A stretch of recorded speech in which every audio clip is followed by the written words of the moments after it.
and the Brits, the British in Malaya didn't want to frighten the people, so that they virtually told them they were quite safe, which meant that whereas a lot of people had sent their children home to England, a lot were left with their children, and they came in, and this particularly applied to the Dutch. Yes. Well, of course, Holland had already fallen anyway. Yes. So I really did feel awfully sorry for the mothers of the small children, but we lost very, very few children, and I think we only lost about one of the mothers, and she was such a nice person. Now, were you losing weight? Did you lose a lot of weight as a prisoner of war? I've forgotten what I weighed. They weighed us up till about the end of the second year, and I think it tells me. I've forgotten how much I weighed. But were you half your normal body weight, by example? I was less than half my body weight. I was about 33 kilos, I think. I know Mavis Hannah said that when the war finished she was 4 stone 6 ounces. Yes, well I wasn't even 4 stone, I know that.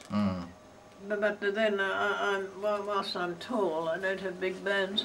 Yes. Anyway, yes. But Mavis and I were probably about the same height, but she was a bit heavier in her build.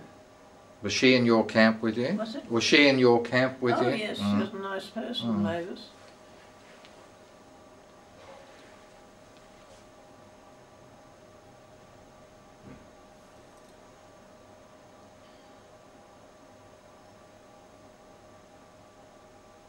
But this is pretty true of us. Wood chopping was most dangerous and hilarious. The axe head flew off at every third hit, and one would clasp one's arms around one's head, yell for and run for cover. At one stage we were issued with very springy wood. Quite a few people got black eyes when chopped wood hit them in the faces. I thought I'd mastered the technique of wood chopping until one day I came to as Win and Mitzi carried me into the house. I knew my face had been smashed to pieces. I also knew I wasn't going to live with such a face. I gasped, "Mirror, mirror." They placed me on the floor and somebody produced a bit of broken mirror, and to my amazement my nose was still intact. I was bleeding from cuts on my right cheek and eyebrow, and the eyebrow was already swelling. But, you know, we had... one thing, our spirit was always good. Yes, yes. And I think we were supportive of one another like that. I mean, we did have the odd one or two who were sort of saw themselves as fragile flowers. So we just referred to them as, you know, the fragile flowers. Yes. But there wouldn't have been more than 2 amongst the 30 odd of us. Yes. So that really didn't matter. And we were very, very amused. They were really quite good at being helpless. They're doing the clearing the windows upstairs. I was noticing them getting the ladder in behind my big camellia tree there. No. And did you ever lose faith that it was all going to end, or? Well,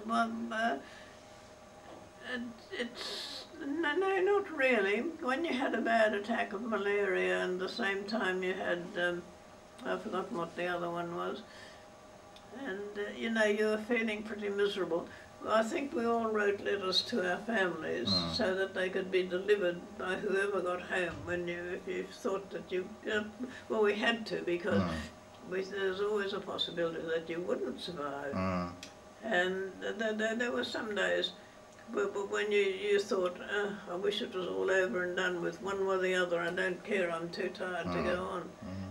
And I mean, even when you're saying your prayers, you'd say that. So you did maintain, you did maintain your faith? Yes, yes. Most of us were very good. And I was going to do that.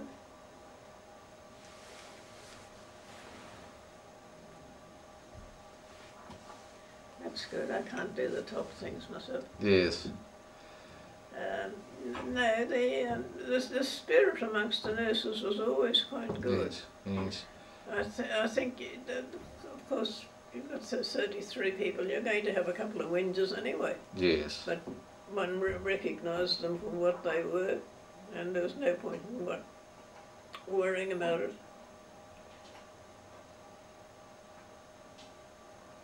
Now, if we move forward now to when the war ended, when did you first have a premonition that the war was over? When did you first realise that the war was over?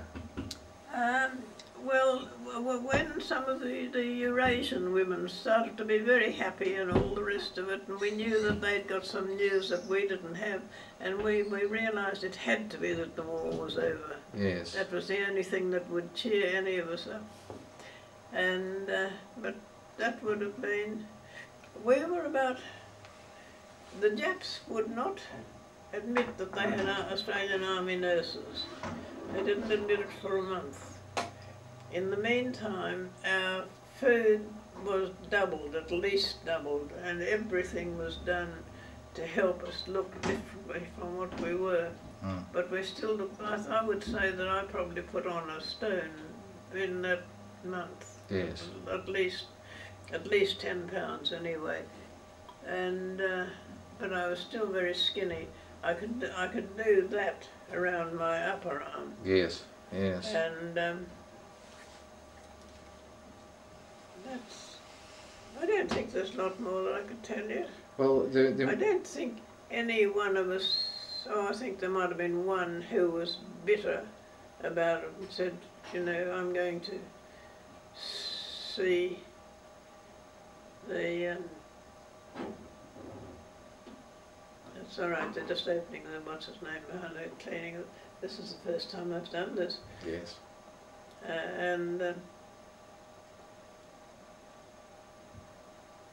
I mean, there are some people who love to be helpless. It's not a bad idea, quite frankly. Yes, yeah, I know what you're saying. Now, you're in Sumatra, the war ends. Where were you taken after that? Were you taken to Singapore? We were first to Singapore. Yes. Flown to Singapore. We couldn't believe it. We were so excited. And then we didn't get there till late in the afternoon, I think in the evening it was, and we couldn't stop talking and we couldn't stop laughing, and we had, you know, at last we were free. But they had kept us for a month without letting them know, and that was when our food was greatly improved. Now, were you flown by RAAF pilots? Were you in a... no, I'm not absolutely sure, but I think they were, yes, oh yes, they'd have been, the pilots would have been, yes, yes. And when you got to Singapore, were you put into hospital there, or...? Our senior doctors were there to greet us, and that was Cotter Harvey and Bill Nye and I've forgotten the name of they were Sydney men, the Melbourne men. There were quite a few doctors there, yes. And we were met by ambulances, so we just popped into the ambulances and taken to the hospital. And the doctors came with us, so they could all talk and see how we were. Yes.